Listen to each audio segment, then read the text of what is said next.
शिल्पा शहर की पढ़ी लिखी और होशियार लड़की है, जिसकी शादी उसके पापा के सालों पुराने वादे की वजह से गांव के विकास से हो जाती है। शिल्पा की सास पुराने ख्यालों की होती है। अरे शहर की हो, इसका मतलब ये नहीं कि जो मन आए करोगी। घर के कुछ नियम है जो तुम्हें भी मानने पड़ेंगे। हाँ। मम्मी, मुझे रीति रिवाज से कोई दिक्कत नहीं है, पर ऐसे नियम जिनका कोई मतलब ना बने, वो तो गलत है। हाय, देखो तो। अरे घर आए एक दिन पूरा नहीं हुआ और सास से जुबान लड़ाना भी शुरू। नहीं हो, बहू हो, अपनी हद में रहना सीख लो। हाँ। इतने में विकास भी वहां आ जाता है। माँ, मुझे लगता है शिल्पा को घर रहने की जगह दुकान चलना चाहिए। इसकी नई चीजों की समझ और सोच हमारे बिजनेस के लिए बहुत अच्छी रहेगी। बेटे की बात सुनकर माँ को बहुत गुस्सा आ जाता है। अच्छा, अरे बीवी के आते ही तेरे तो सुर बदल गए। अगर ये दुकान जाने लगी तो गांव में क्या इज्जत रह जाएगी हमारी है? लोग क्या कहेंगे? ये कहीं नहीं जाएंगी बस। हाँ। माँ के आगे और कुछ बोले बिना विकास वहां से चला जाता है और सास शिल्पा को घर के कामों में लगा देती है। उसी रात विकास और शिल्पा साथ बैठकर बातें कर रहे होते हैं। मम्मी ऐसा क्यों सोचती हैं कि औरतें कुछ नहीं कर सकती, और उन्हें लोगों की इतनी चिंता क्यों है? पापा की डेथ के बाद माँ ने दुकान संभालने की कोशिश की थी, पर लोगों ने उल्टी सीधी बातें सुनाकर उनका आत्मविश्वास इतना गिरा दिया कि वो कुछ कर ही नहीं पाई और सोचने लगी कि शायद औरतें ये सब कर ही नहीं सकती।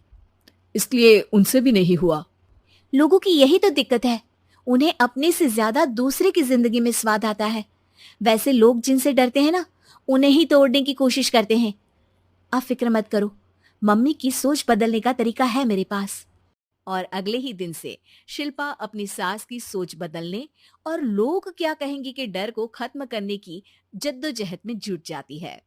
मम्मी, आपको पता है गीता बबीता, अरे जिनके ऊपर दंगल फिल्म भी बनी है, मैं फिल्म बिल में नहीं देखती। हाँ। वो हरियाणा की लड़कियां हैं। दोनों रेसलर हैं। उन्होंने जब ये शुरू किया था ना, तो लोगों ने बहुत बातें बनाई, बुरा भला बोला, मजाक भी बनाया, लेकिन उन्होंने ना किसी की सुनी, ना अपने ऊपर से विश्वास खोया और ना ही हार मानी। और देखो आज किस मुकाम पर है। अरे तो ये सब मुझे क्यों सुना रही है? हाँ। नहीं नहीं, बस ऐसे ही, हमें अपने आसपास की खबरें तो रखनी चाहिए ना। ऐसा कहकर शिल्पा अपनी सास को सोच में डालकर वहां से चली जाती है। अब शिल्पा हर दिन दुनिया के अगेंस्ट अपनी हिम्मत से सक्सेसफुल बनने वाली लड़कियों की कहानी अपनी सास को सुनाने लगती है। इसी तरह कुछ समय बीत जाता है। और माँ, आजकल बहुत चुप चुप रहती हो, सब ठीक तो है ना? बस कुछ सोचती रहती हैं, इसीलिए ज्यादा बोल नहीं पाती। ऐसा क्या हुआ माँ? कोई दिक्कत है क्या? अरे तेरी पत्नी ही दिक्कत है। है? मैंने क्या किया? अरे रोज मुझे कुछ समझाने के मकसद से एक नई कहानी सुनाती है, पर खुद नहीं जानती कि मुझे सब पहले से पता है। हाँ। तो फिर दिक्कत क्या है माँ? लोग क्या कहेंगे? अरे उनका तो काम ही है कुछ ना कुछ कहना। आप ये सोचो कि उन्हें नजरअंदाज करके हम साथ मिलकर किस ऊंचाई पर पहुंच सकते हैं। बेटे और बहू की बातों से सोच में पड़ी माँ वहां से चली जाती है। अगली सुबह सबसे पहले तैयार सास आवाज लगाकर बेटे और बहू को बुलाने लगती है। अरे कहाँ सोते पड़े हो दोनों? किसी को घर में कोई काम नहीं है का? हाँ। सास की आवाज सुन शिल्पा भागती हुई कमरे से बाहर निकल आती है, जिसके पीछे विकास भी बाहर आ जाता है। मम्मी, आप इतनी सुबह तैयार होकर कहाँ जा रही हैं? अरे किसी नई शुरुआत से पहले भगवान का आशीर्वाद बनता है या नहीं? मैं सीधा दुकान जाऊंगी, तुम काम निपटा कर आ जाना है। सास की बात सुन शिल्पा और विकास खुशी से फूले नहीं समाते।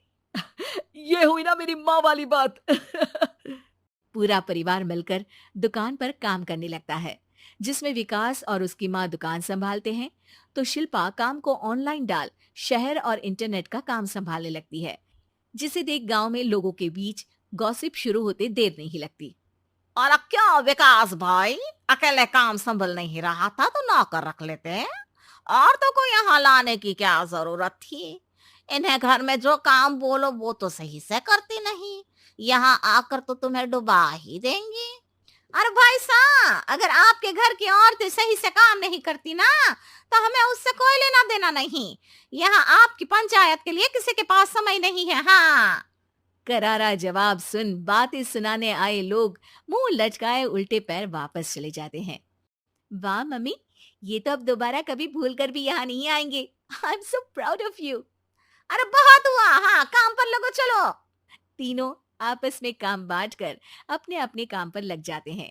इसी तरह दिनों के साथ महीने बीतते हैं, जिसमें शिल्पा की पढ़ाई, विकास की मार्केट स्किल और सास की फाइनेंशियल मैनेजमेंट से उनकी दुकान बहुत अच्छा बड़ा बिजनेस बन जाता है, जो गांव के साथ साथ शहर में भी अच्छा खासा मशहूर हो जाता है। अरे सच ही कहते थे तुम दोनों, लोगों का तो काम ही होता है कहना। अब हमें सुनना है या नजरअंदाज करना है वो तो हमारे ऊपर है। हाँ, आपकी शुरुआत में गालियां और आसमान छूने पर तालियां, ऐसे लोगों का तो काम ही है पलटना। इनकी बातों से हमें कभी अपनी राह बदलनी नहीं चाहिए, बल्कि अगर बातें बन रही है तो समझ जाओ कि रास्ता सही है।